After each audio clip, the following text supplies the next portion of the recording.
Në shkollat e vendit, vjen programi Toka në shkolla, i cili mbështet zhvillimin e aftësive të nxënësve për kultivimin e kulturave bujqësore.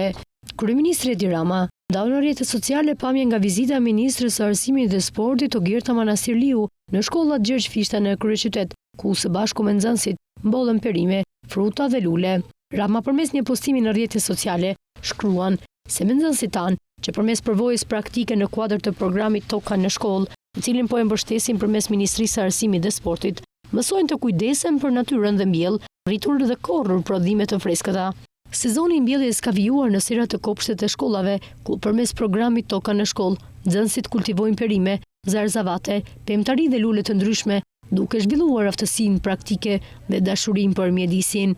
Nxënësit u shprehen se perimet pasi i vjelin i dërgojnë për njerëzit në nevojë ose komunitet. Jo vetëm kemi mësuar të punojmë tokën, por na ka ndihmuar të bëjmë dhe eksperiment në orën e biologjisë, tha një nxënëse.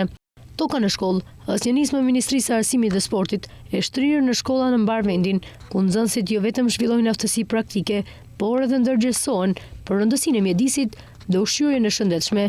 Gjithashtu, ky program synon të zhvillojë aftësinë praktike dhe kultivimin me synim lidhjen e fëmijëve dhe të rinjve me natyrën dhe traditat si një mjet për edukimin mjedisor dhe jo vetëm.